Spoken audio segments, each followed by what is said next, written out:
রে রোজায়ে হাজরে দিল বলো না হাজরে দিল যারা যারা নবী পাকের রোজায়ে হাজরি দিল শাফাত ওয়াজিব তাদের উপর ঘোষণা ইয়া রাসূলুল্লাহ বলো না ইয়া রাসূলুল্লাহ নবীজির দিদারের আশায় কত না রাত কেটে যায়। এই কথাটা আসামে লিখেছিলাম। আসামে একটা জায়গা আছে ধোলা, গুয়াহাটি থেকে 2.5 ঘন্টা রাস্তা।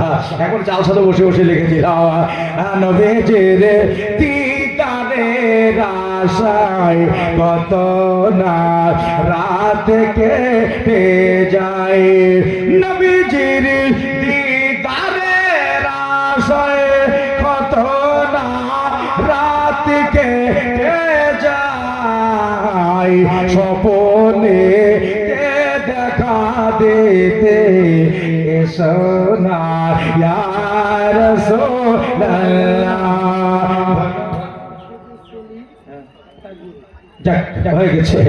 দুর্গাপুর থেকে একটা গরু সেলিম সরকার সুবহানাল্লাহ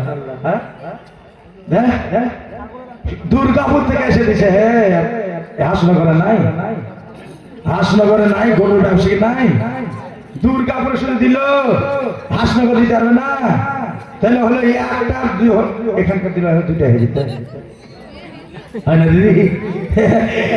দুর্গাপুর থেকে দিতে পারবে, হাসনগরে মানুষের রাখ নাই যে আমি দিতে পারবেন না, পারবে না। সুবহানাল্লাহ।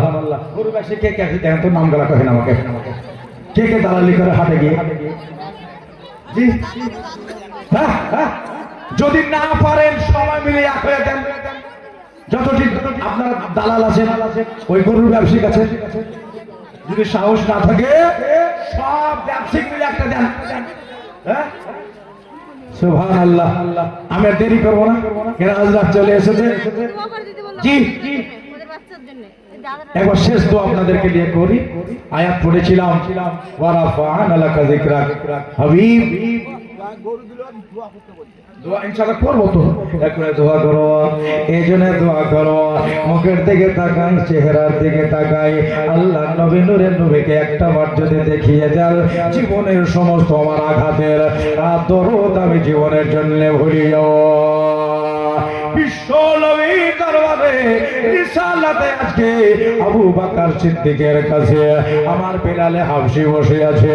এবার বেটা গো, ও আমার বেটা, এত ক্ষত এত শরীর খারাপ, তুমিও নবীর দিকে তাকিয়ে একবারও ক্রন্দন করো নাই, চোখের পানি ঝরে নাই। বরং বেলালকে দেখে আমার নবীজির চোখ অশ্রুবার হয়ে গেল, চোখ ভরা পানি, বুক ভরা দুঃখ।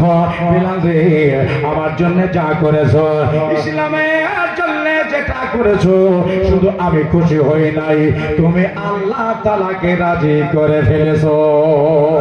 সুবহানাল্লাহ। নাই হাসনগরে একটা ব্যক্তি নাই যে একটা গরু দেবে। আমি শুধু হাসনগরের উল্লেখ করে বলেছি যে সামনে বছর দেবে, সামনে বছর, এবছর নাই। বাস দাদা, এটা আপনার উপরে ছেড়ে দিলাম।